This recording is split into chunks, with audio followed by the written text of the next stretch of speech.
and I'm definitely expecting some interaction and some answers and some engagement, because I definitely do not have all the answers. But I thought I would start with a quick story, which is when I was first getting my team up and going. I had an agent join my team, and she was super excited to get her license, to get things rolling in real estate, sell a ton of houses. And every day that she was licensed, didn't sell a house, and the excitement started to, dwindle. It only took a few months before it dwindled, where she left the team, and she was one of the first ones to leave my team. I took it pretty personally.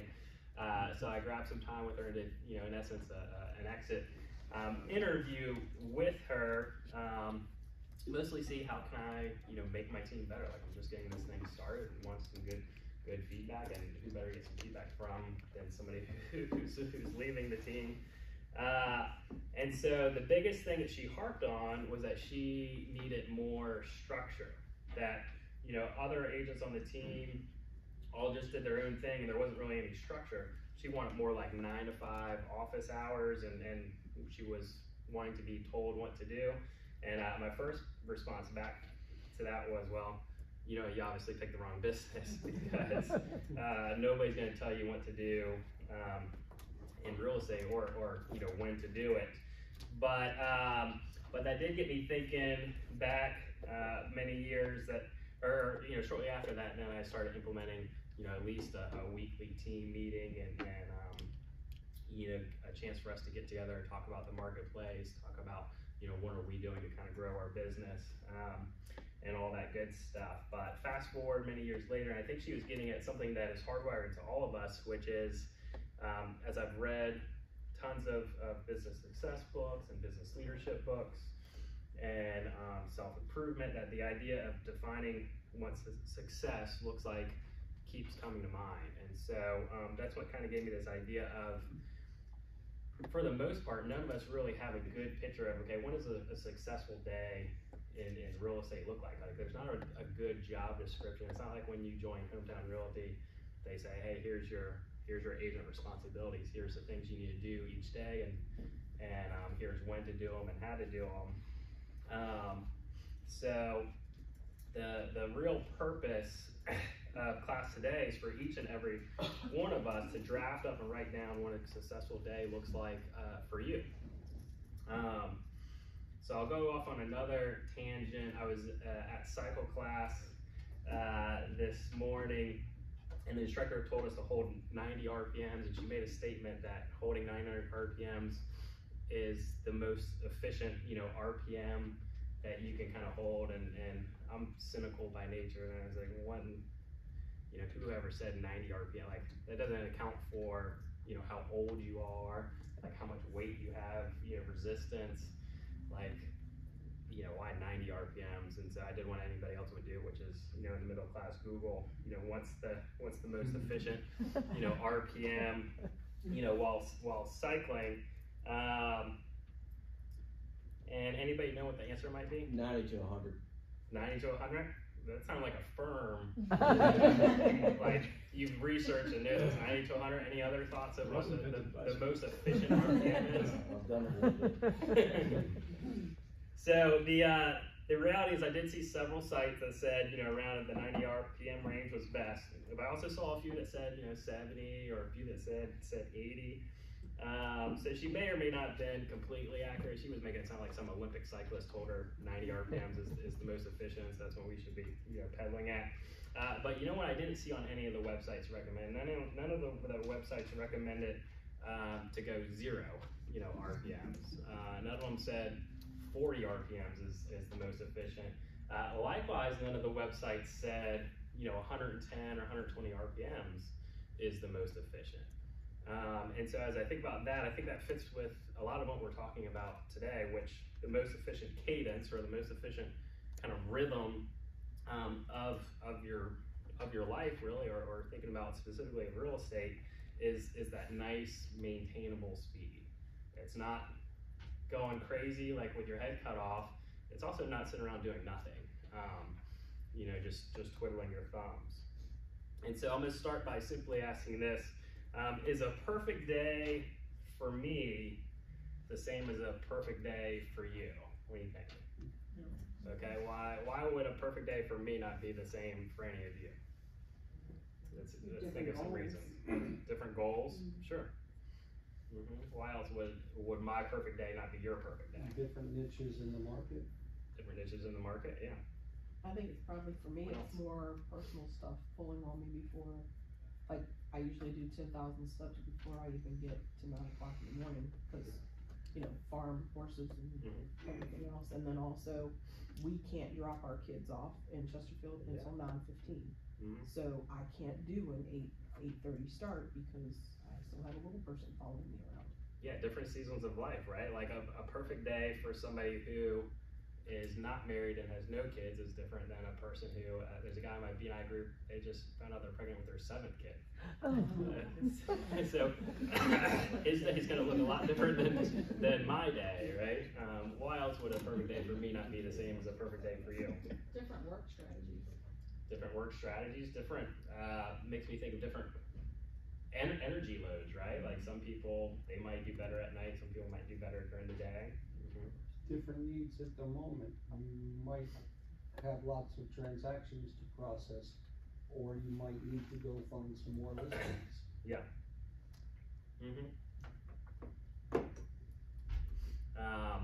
Because I guess another way of saying it too is, why would your perfect day not work for me? Kind of all the same answers, right? Anything else come to mind? So here's what I would like to do.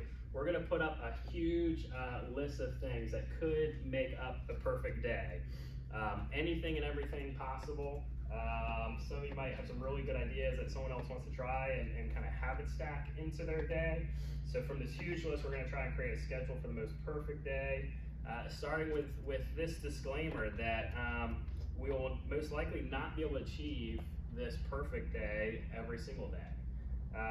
We've got sales meetings, B&I meetings, people's birthdays, bad weather, kids get sick, people have babies, all these different things, but we're gonna try to draft together at least a target of which all days we can try to hit, so that at the end of the day we have something to measure against to know whether or not we're successful. Because right now, I mean, we're 1099 independent contractors. It's hard to say, okay, did we have a good day or not? Sometimes it's just, well, did we ratify a contract? But I think there's a whole lot more, you know, to the real estate business than just did you get a contract or not. And usually, I'm always saying to my team is, we want to control what we can control. We can't force somebody to accept, you know, one of our contracts. We can't force somebody to sign an offer. But there are a lot of these other things that we can control. And certainly our schedule and our time and how we use our time is one of those things. And yeah, so trying to define what a good successful day looks like. A lot of this is coming from, I read a book, Gap in the Game. Anybody read that one? So some of it's from Gap in the Game. That's a good book to put on your wish list. Atomic Habits is certainly a good one to put on your wish list. But Gap in the Game, probably the easiest synopsis of that would be, it uses a story where you're basically, if you were walking towards a horizon, so this kind of far out goal, so maybe that goal is you want to sell 100 houses. If you're trying to achieve this huge goal of walking towards a horizon where the sun's coming up, you almost will always feel like you're so short of that goal, if that's the only thing you're looking at. So really the best thing you could ever do is basically stop and then look backwards to see how far you've actually traveled. So if you were, you could imagine if you were just, walking aimlessly towards that horizon line, the only way to really know how far you've come is to stop and look back. So that's a little bit of some of the premise of defining what a successful day looks like, so that at the end of the day, you can look back and say, oh wow, okay, look what I did accomplish.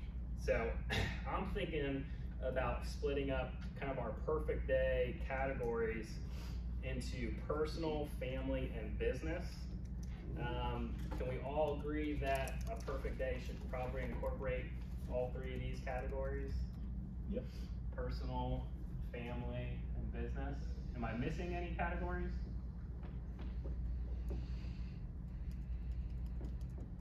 I was thinking maybe social, but sometimes that can be in these other areas.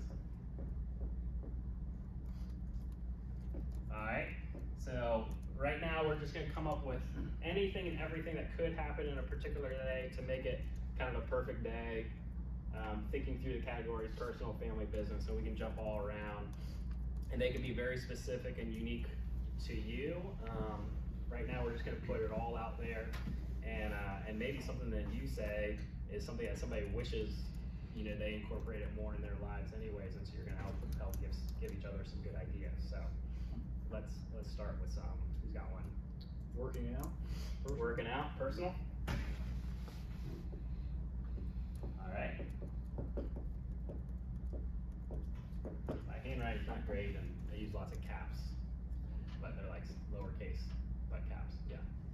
Scheduling an appointment. An appointment. Business. Okay.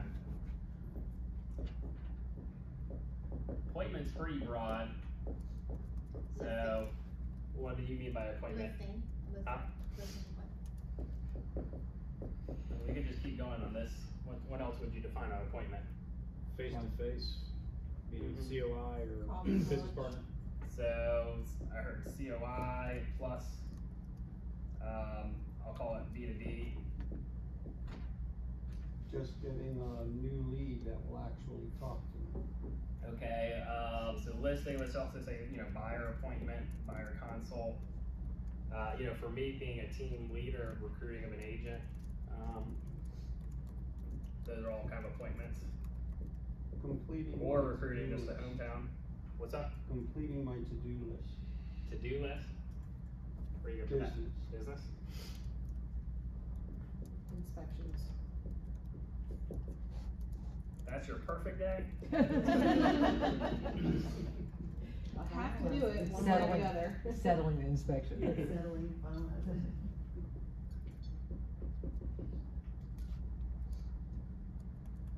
Yeah, you guys Activities love with work. the kids. Yeah, alright, there we go. So kids, so let's say time with kids.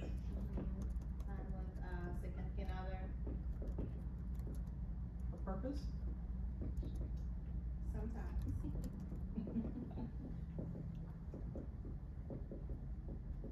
I don't mean this as a joke on the family, I mean it seriously. Making my wife happy Yeah. today.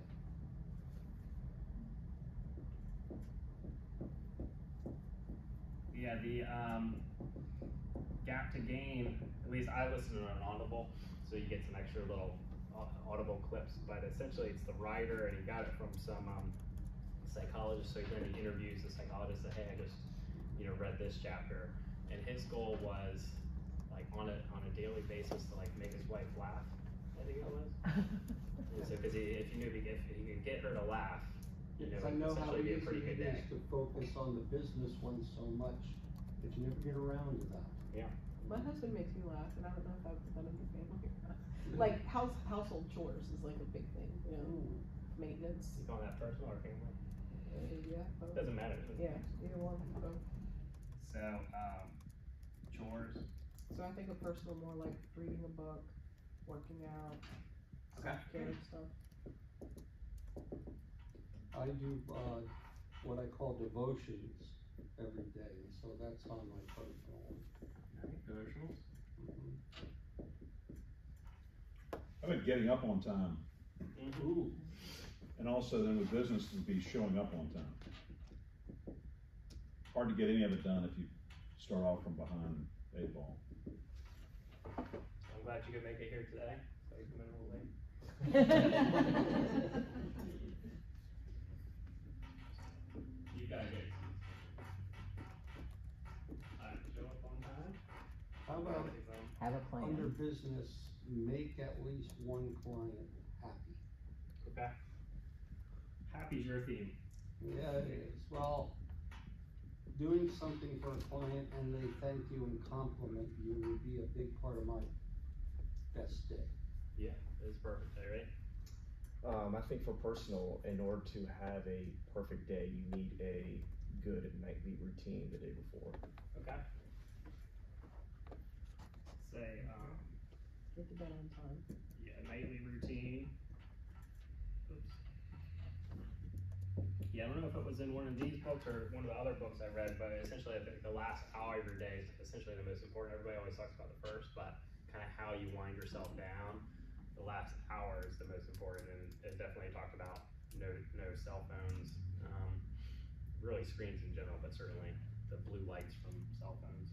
Under Nutrition. personal, I don't know how you would word it, but for me, watch at least part of a ball game.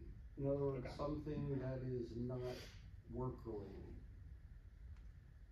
So, let me say, I'll say fun time, I don't know. Yeah. Nutrition, Yeah, I was gonna say eating healthy, right? water, Meal planning and grocery shopping can take a lot of time. cooking, No cooking. love cooking.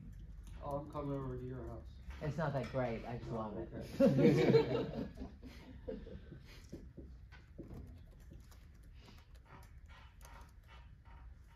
Our family list is a little short. What do you think? A perfect day for something with family? Family dinner, Huh? Get outside. family dinner. Family dinner? Yeah. I heard something about outside. Yeah, spend time outside. Run the ball for the dog.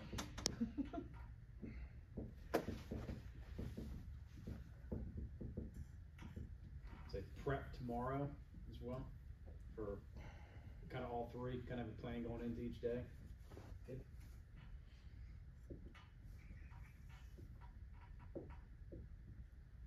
Setting time to call your family if they're in Yeah. the same area. What's that now? Calling your family or setting aside time to call your family. Yeah. Okay. Or email or text. You know, the time zones. Yeah, I've got that down pat. Gotta get some those. Yeah, between my mom, grandma, and brother, I mean, I talk to at least one of them every single day, and I kind of rotate. So, Yeah, I use the word connection with the family, like, so, you know, try to, with each member, and it may not need to be every day, but most every day with your immediate family, you wanna try to have a meaningful connection. Yeah, like that.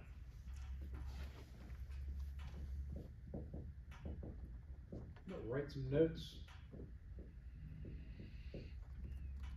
I think my handwriting gets worse as we go, but.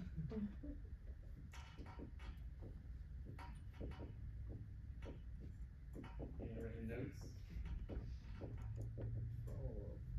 Freight road requires, that might not be daily, but it's definitely weekly for me. So I'll call it maybe lunches and coffees. How about help a colleague? Yeah, so just connect with another agent.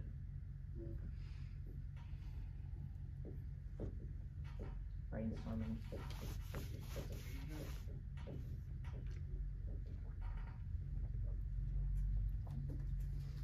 There's one big thing missing on business. Make phone calls. Close deals. Calls. Well, actually, I guess there's many big things. I heard. Lead follow-up. Lead follow-up. Shannon, what did you say? Close deals. Close, yeah. Closings, that'd be a perfect day. I think you might have said something. I'm making phone calls. Prospecting? Yeah, prospecting. Lead follow-up, prospecting. I was thinking even more simply of like the actual grind of contract to close, just like all the email Yes. stuff. The little tasks that take place Yeah. in the process. I'll call it contract task. Anything else come to mind? Trainings. Ooh, alright. Yeah, that fits in. I was gonna say learning something new, same idea. I'm gonna put this in business. I'll also put it in personal, right? I'll call it learning over here.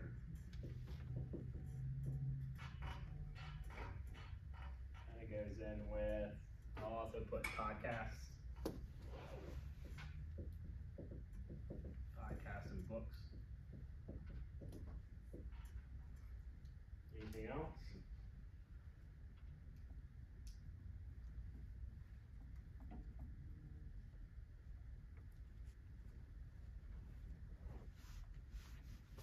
Sorry, Okay. any question maybe? Yeah, we're good to go. There's some nice quiet time. I look at my own little schedule that I created. Sleep. Sleep, yeah. Yeah, well, That's in all that stuff. think about adequate sleep. Uh-huh.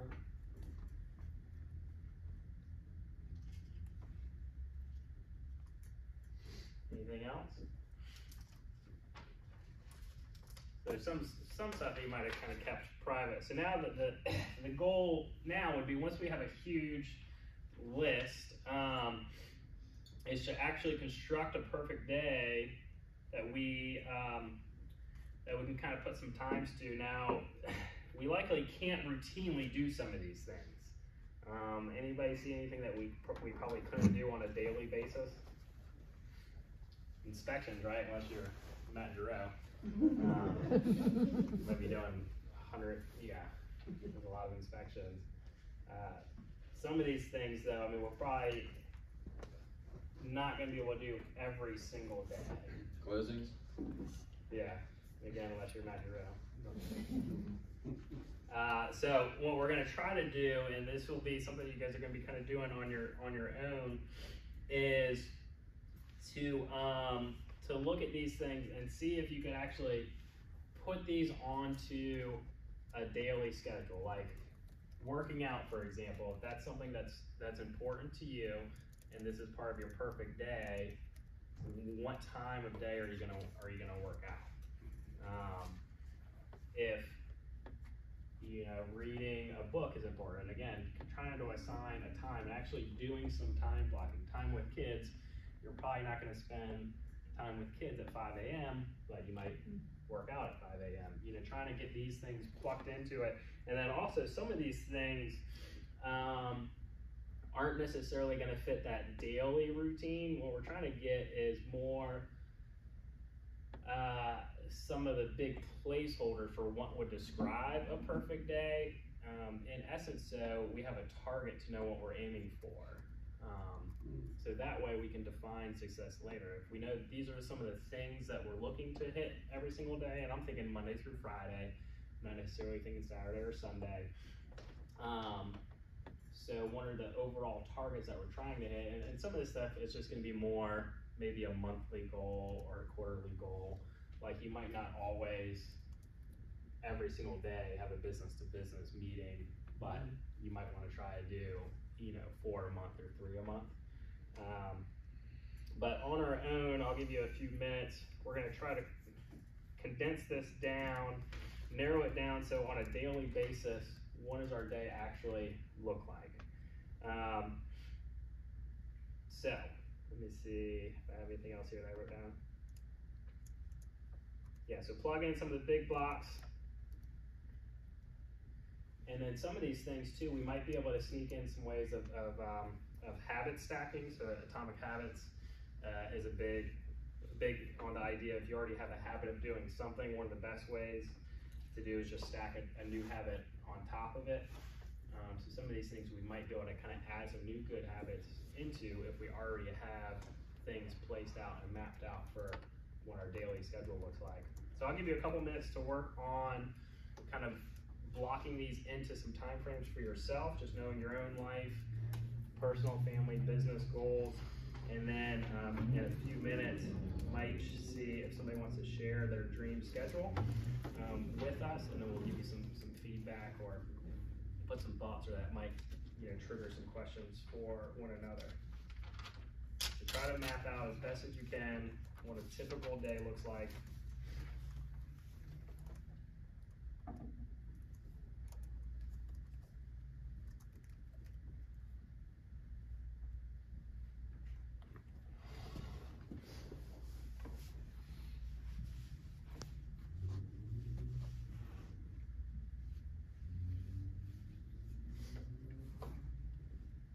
Say maybe 3 minutes total.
things dialed in, thinking through what time you wake up, what time kids have stuff, what time you like to eat food.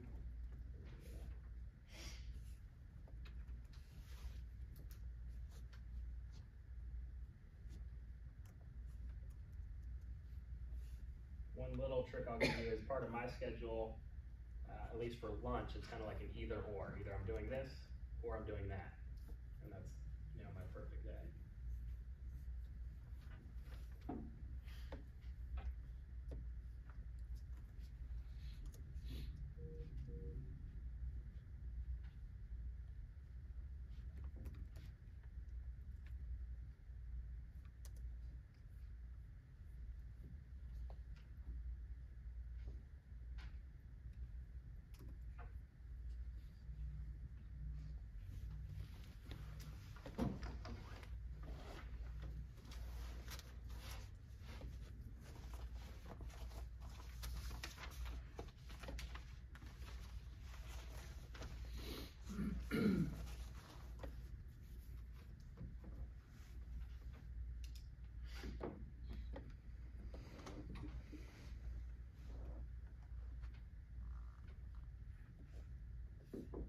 Alright, you might not have it down to, you know, a 15-minute increment. That's not necessarily what I'm looking for, but even then you can still kind of flush it out. But anybody want to share kind of what their dream schedule, their perfect day looks like?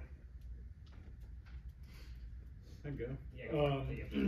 So for me, I'd start usually right around 4:30, feet on the ground, go to workout class at 5 o'clock. I'm home by 6, usually read for about 30 minutes, drink coffee, and then kind of attack some quick to-do list administrative items.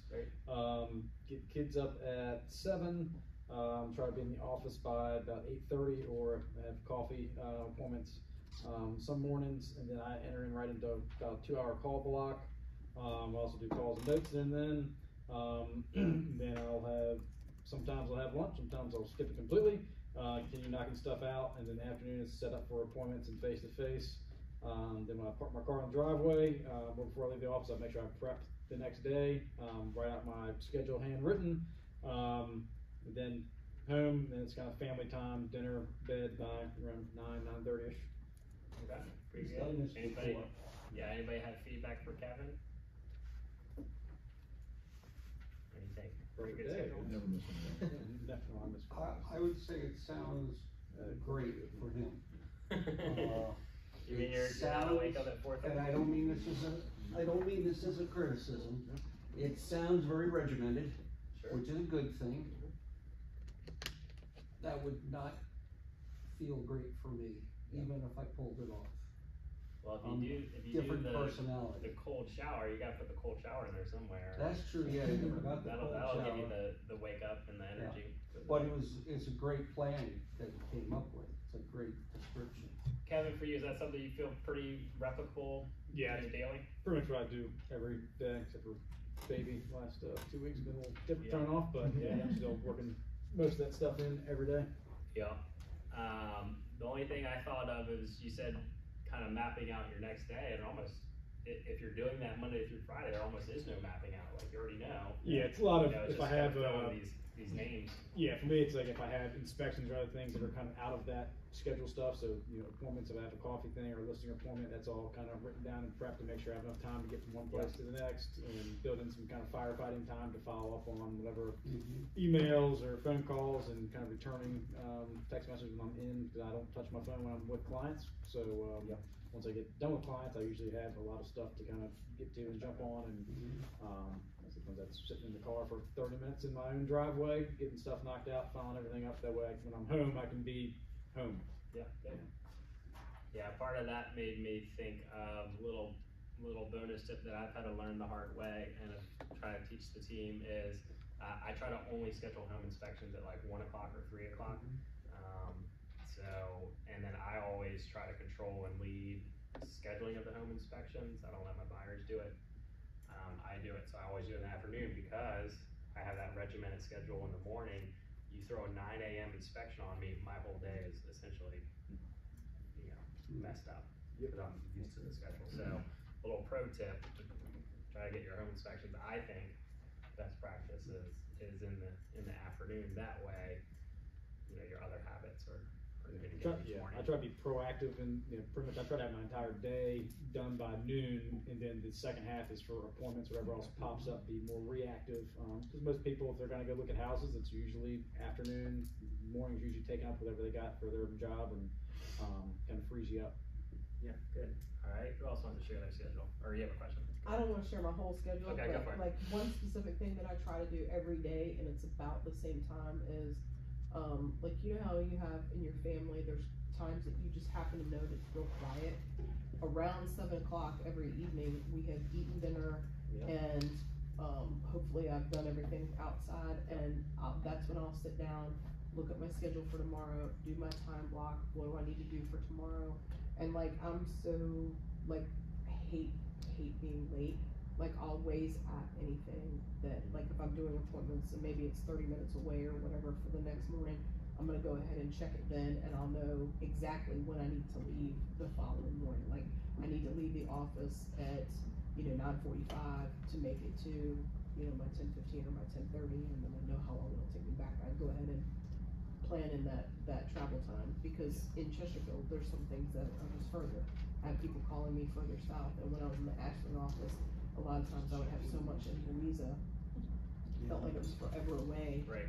And in that, if I know I have a 30-minute travel time, I'll actually make a sticky note of who I wanna call, and I stick it to my dash. Yeah. That way I'm not like, who was it that I wanted to call tomorrow? Like, I just go down the list while I'm driving. Yeah, so that'd be good in terms of, too, and pro tip is, you can do a lot of these phone calls or different things, maybe while you're already doing something else. Yeah. So like one of mine is, I work out every day at 5:30, personal goal is also to essentially listen to more books, and I used to just listen to, you know, rap or 90s grunge or whatever, like while working out, and now I listen to books, so then I'm listening to books and I'm working out at the same, you know, at the same time, so same thing with some phone calls. Yeah. What you said at the beginning, and I just looked around to make sure that I'm the only one who's this old, and I am.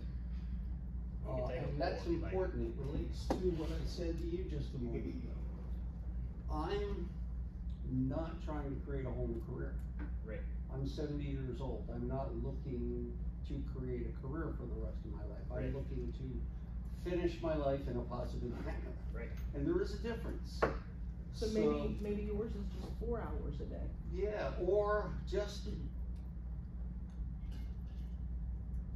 chunks rather than a specifically organized daily schedule. For example, getting up on time, definitely. My devotional quiet time comes first. Then I spend a little time with my wife, because I get up before her in most cases. Then I go to my office, I get through all my emails, anything that came in overnight, and I do my reading then, because what I've done is I've hooked up to as many digital places as I can, and they push me to things I wanna read. Sure. So I don't do the podcasts or the books necessarily. And so I get through all of that, return any messages, return any calls.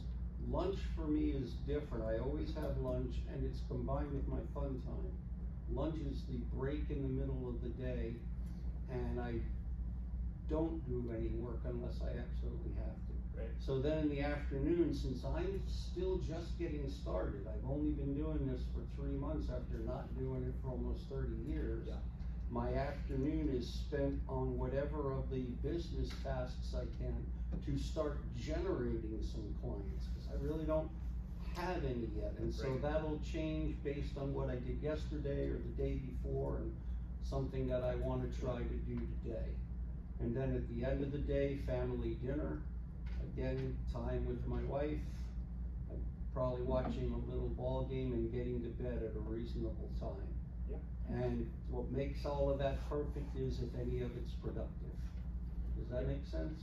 Yeah, it does, and you know, if we're thinking about the perfect day, it might be like, this is the perfect work day, And so for me, I like to work Monday through Friday, Mhm. but for you, going back to where we very first started, depending on what your goals are, your work day might just be Monday, Wednesday, Friday.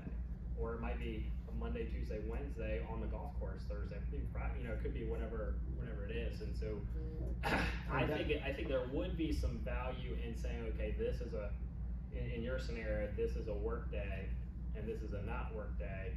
Otherwise, you don't have that target, and And that will change you're for doing me a bunch of once I stuff. start actually generating some clients on a somewhat regular basis. That'll change and I'll have to rearrange. I might have to become more like him. Yeah. So in your perfect schedule, do you also go in and prioritize and weight things like prospecting the most important right next to taking a listing or something like that? Do you have weighted values for anything? No, nothing's necessarily weighted, but I mean my schedule is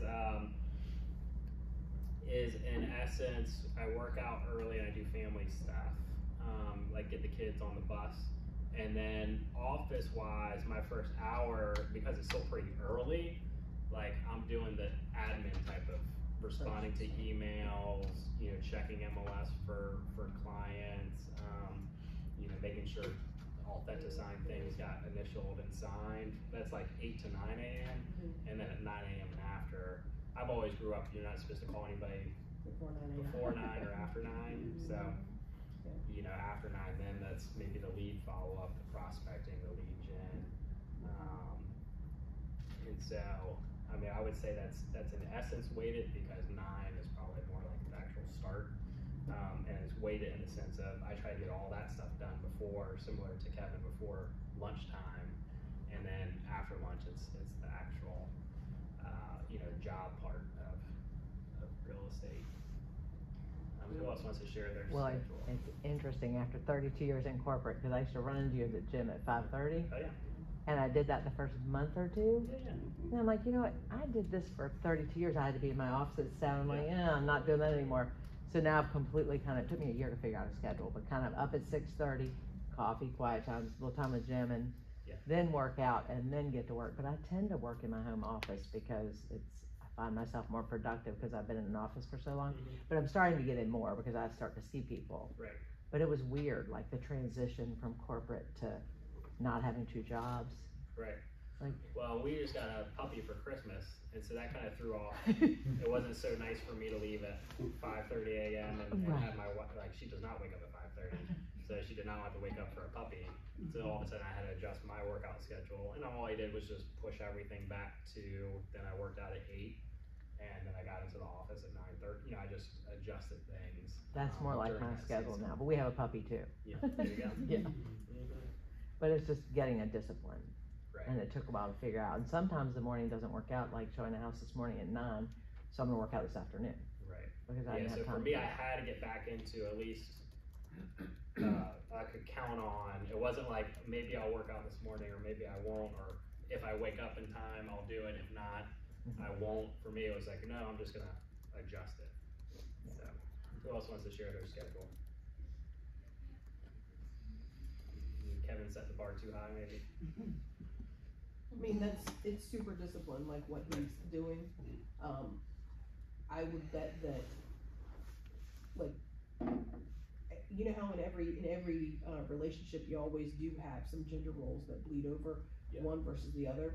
I would bet that his wife takes care a lot of like what she had on the personal side of making appointments and scheduling stuff for the kids and stuff, whereas he doesn't really have that on his very disciplined schedule. Not that he won't, because he's a brand new dad. Right. But like, I can't trust my husband to make doctor's appointments for my son. Like that will get totally messed up. Like nothing personal. It's just not. It's not his forte. And so there's stuff like that I feel like I have to pick up. That is never gonna be 50-50. And so I think that sometimes we've got to we've got to figure that out, right? We have that in my house. Yeah. Too. And my kids are young. Yeah.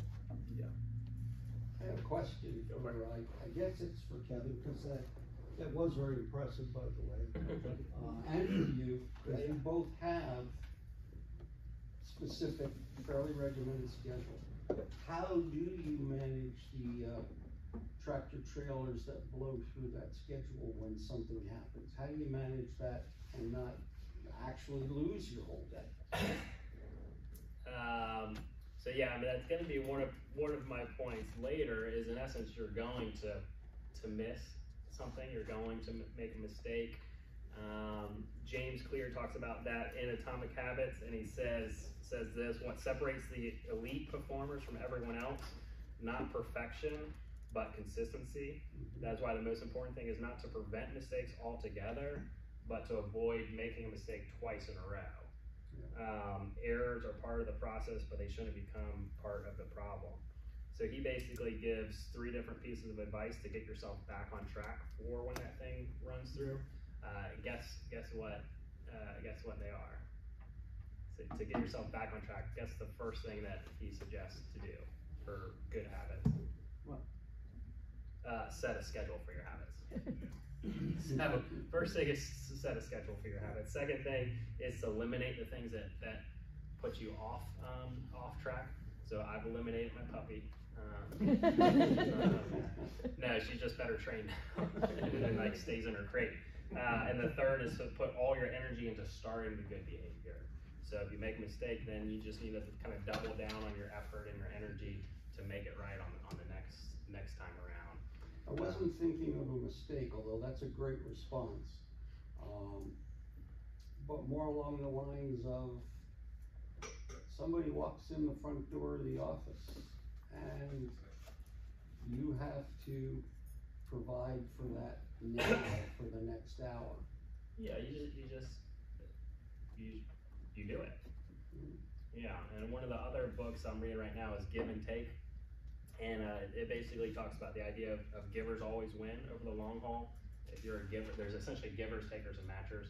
But folks who are a natural tendency of just being a giver and giving to others, they tend to win. I forget what my train of thought on that one was. What was your last statement? Well, it's. Oh, I got it. Sorry.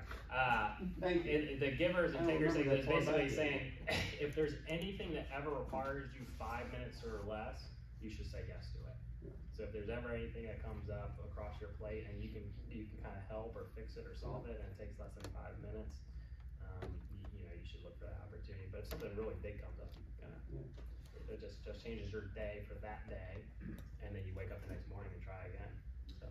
On those same lines, Tommy, I heard one time I think it came from Mike Ferry, was that said that elite agents have bad minutes, good agents have bad days, average agents have bad months and years. Yeah. So it's just your resilience on how, you have to have focus on your priorities and realize that if you get off track, that human nature wants you to just maybe stay off track. Like if you're dieting and you decide tonight to go to CC's and instead of having a salad, well then it's easy to go. It's easy for Kevin to go to Shoney's for the breakfast bar the next morning. But you just gotta realize, hey, something has either I have knocked myself off track, or something has knocked me off track, and that's okay because that's gonna happen. Yeah. It's what can you do if today's a disaster? Can you make tomorrow a great day? And even if tomorrow's a bad day, can you then come back from that? So you have to be disciplined, and then you have to adapt. You can't control what goes on around you. You can just control how you react to it.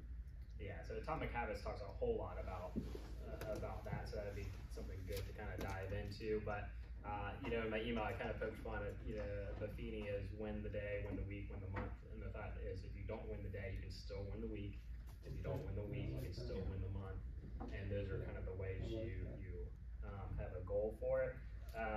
But the other way that I was going to recommend towards the end is the book Gap in the Gain. Talks about the idea of essentially a win streak, and it suggests that basically at the end of the day you should quite literally write down your 3 wins for the day. And so again, that's where hopefully we have our target perfect day, and at the end of the day we could literally write down, hey, here's how I got it right, here's the 3 ways that I won. So if you have 8 things on your schedule and you totally blew 3 of them because this thing happened and it messed you up, then you would write down the other, you know, the three most important things that did happen that day that were a win, and then also, this is right out of Kevin's book, really, you should then write down what are your 3 wins going to be for tomorrow. It's so much so that they developed an app called Win Streak. So that's an app you can download, Win Streak, and essentially you're supposed to, at the end of the day, write down your 3 wins, plan out your next 3 wins for the day ahead. And so that's kind of that mindset of looking backwards, right? Of, okay, here's where I did get it right. And you do that on a daily basis, and then what's pretty neat is if you can do that over the course of time, you can really see, you know, how far you've come. But yeah, it's important to be structured, but I think it's important at the end of the day that even if something interrupted your structure, you don't finish the day saying like, well, today was a failure, I have to do better tomorrow. Right. So the positive side of that is, yeah, so you write down your wins. Yeah. But yeah, like this morning, I woke up early to work out, and my son had a huge fever and threw up. So guess what happened? My wife didn't have a good day. She didn't get to work out. No, Natural Women's Day. No. So, but no, I mean, stuff comes up, and you just have to adjust. It's not like you're totally inflexible and say, hey, you know, sorry, I can't help you, person in need. I have to make my prospecting phone calls. You just kind of change that. And so the only other thing, well, actually, no. Who else wants to share their schedule? Too embarrassed? Okay. This is a safe place. I would say that we're imperfect. Yeah. Yeah. So I would say this, my schedule is pretty similar to Kevin's, actually. And then some of the things I've done just in terms of, you know, having some pretty good conversations with my wife and seeing where I'm maybe not, you know, perfect, I'm imperfect, and could do some more different things. When I wake up at 5, I had this little bit of time between waking up at 5 and when the gym opens at 5:30, and so that's the time that I unload the dishwasher, so that, you know, I can kind of quietly get that done, and that way the morning starts with the dishwasher empty. I get that done before I go to the gym, and then when I get back from the gym, I make her coffee, I make me coffee, I get the kids started with breakfast, and I kind of handle. She doesn't see it this way, and another book I read talked about the perspective analysis of, you always, you know, from your perspective, you always think you're doing everything, and you think the other person's not doing anything. But I see it as, I used to work in restaurants where there's the front of the house and the back of the house. So I would say she does the top of the house, I do the bottom of the house. So I'm getting like the breakfast is made and the coffee made, and she's waking kids up and making sure they put clothes on. So I do all that stuff, and then, you know, get them on the bus. So do you still allow clients to set appointments on Calendly? So that's a pro tip too. I use Calendly for a good chunk of my appointments, and on Calendly, it's a link that you can send out to folks for them to schedule an appointment with you. You can set your parameters onto it. So the best one that I use there, or the link that I usually send out the most, is I call it a one-to-one. And so anybody who wants to schedule like a one-to-one with me, I mean, it's like the hours between 9 and 3. Okay. So it's nothing too early, and it's nothing too late. What is it called? Calendly.com.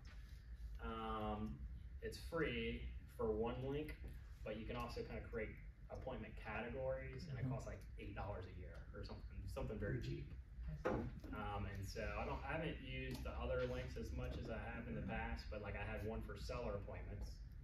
So that my time parameters are 24 hours a day. Like, I'll come at 2 a.m. No, just like I'll obviously do nighttime appointments for a listing appointment, but if it's like a recruiting of another agent, or, you know, some business to business, you know, relationship, it's going to be during the daytime hours. Be nice if Follow Up Boss had something like that built into it.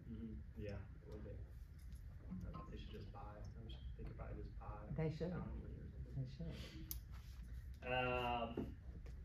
So one other little trick that I have in my schedule is for like my lunch appointments. This is that either or. So either I like to have lunch with other people, whether it's COI, business to business, agent to agent, or my own personal healthy lunch. They seem to contradict one another.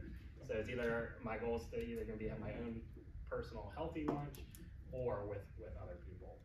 And so that way I also don't feel bad, like if I don't have an appointment scheduled with other people on a daily basis. I mean, I think it's kind of hard to do 5 days a week. I can still feel successful, kind of in my day. And then I like to have my appointments be between 1 to 3 p.m. as best as I can. And I like to get my kids off the bus at 3 o'clock.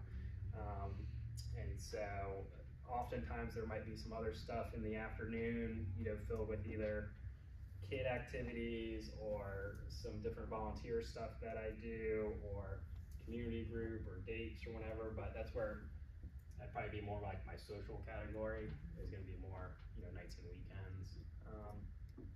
And then that's not necessarily like a daily goal of mine as success. And so that's where it's okay if that gets a little interrupted with buyer showings or listing appointments.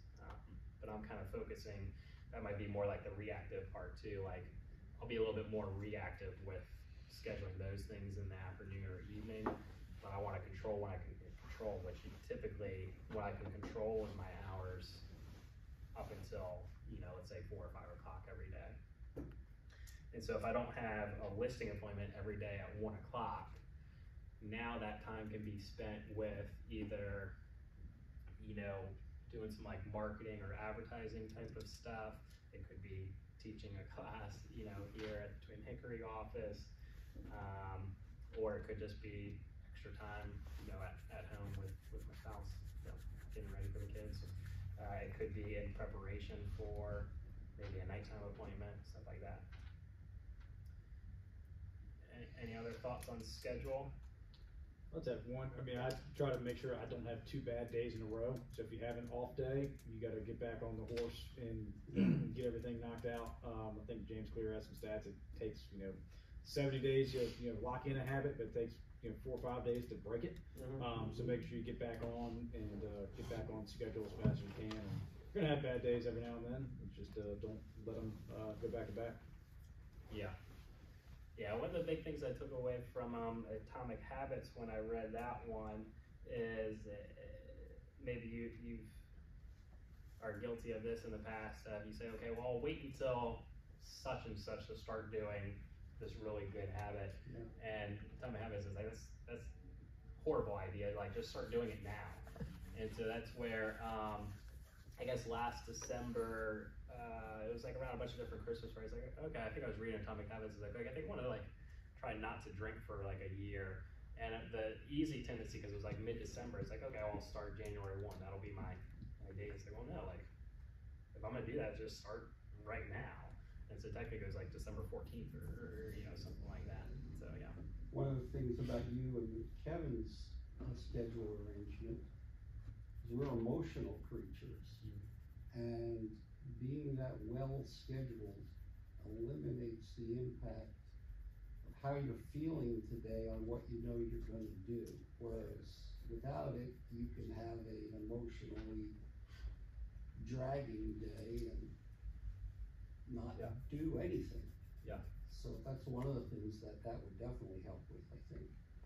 Well, part of when I like, at least in like those first couple hours, is there's no reason why I shouldn't be able to do that every single day unless I'm out of town for some reason. Like I should never have some sort of buyer or seller emergency that prevents me from working out at 5:30. I shouldn't really be booking too much stuff that interrupts with me getting the kids on the bus at 7:45. Some of that other stuff later on, but like if I start every day within my own control, then it sets the mood or the emotion of being proactive, not reactive. Yeah. If you're just waking up whenever you feel like it, now you're in essence waking up already reactively. Yeah. So yeah. And everybody have some sort of schedule written down. Mine's not, all that defined. I mean, mine's just kind of like bullet points, and it gets me till about 3 o'clock.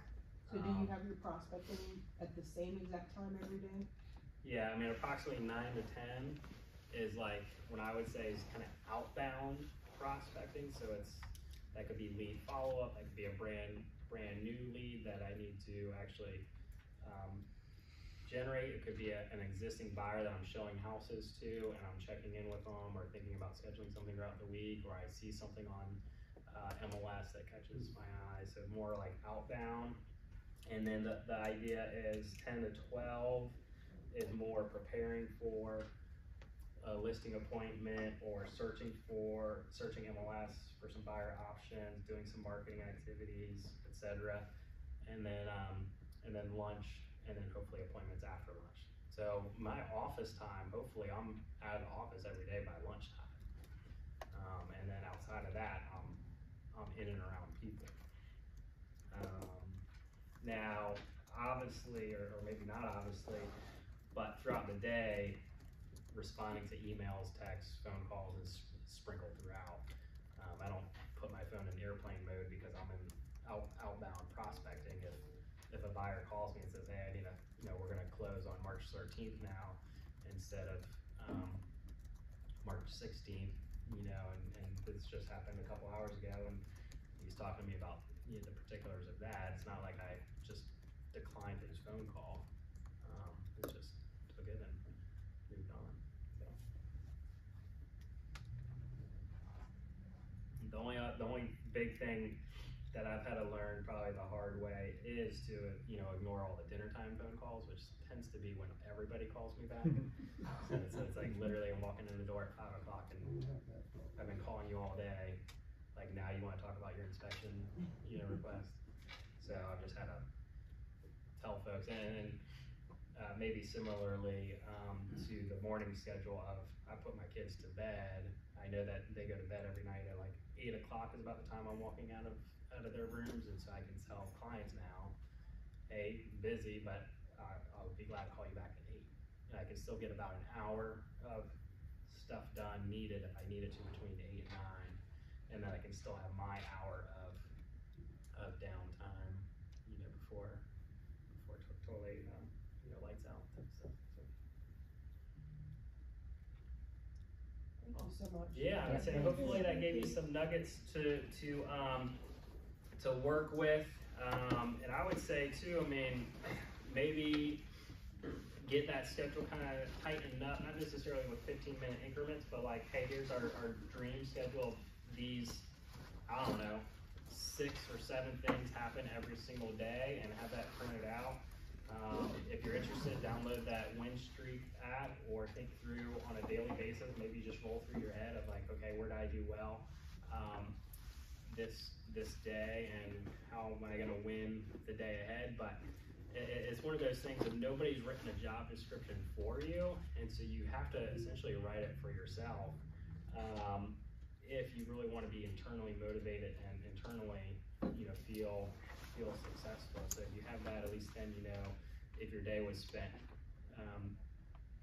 well or not. And then kind of like we talked about, hopefully you don't have more than 2 days in a row, because it's really hard to come back. If you go on vacation, it's hard to kind of get back into that rhythm. And so the elite, what did it say? The elite producers, it's more about consistency than it is perfection. So hopefully, what separates the elite performers from everyone else, not perfection, but consistency. So hopefully you can do that. So cool. Well, one little plug. I think I'm doing the Superstar sit down on Monday. So if you haven't done Superstar sit down, I was talking to Russ. It's Russ, right? Right. He was saying one of the great things about Hometown is, even though we do something like this, that we kind of like share secrets, but the Superstar sit down, I would have to think that's a gold mine if you guys haven't been going to that, because you get to meet with other agents who are doing things differently than you, and they're essentially sharing their whole playbook, or at least opening themselves, where if you ask them the right questions, they're going to share their whole playbook. And I don't know where else in any other industry that people are so willing to kind of share their trade secrets with their very own competitors. I don't think Coca-Cola is sitting down with Pepsi-Cola hey, here's how we just won a ton of business, but we're being offered that every time there's a Superstar sit down. So if you're interested in when I put in my breakfast smoothies every day, or when I do for, postcards or anything like that, or other agents too. I mean, Superstar Sit Down would be the thing that we go to. So cool. Well, thanks Thank for you. engaging. Thanks for giving me some answers. Let me know if there's anything I can help with. She is good. She's still doing the insurance stuff. Yeah, I saw your, the write-up on your family. Yeah. And she's not like in love with it, but it gives her the flexibility.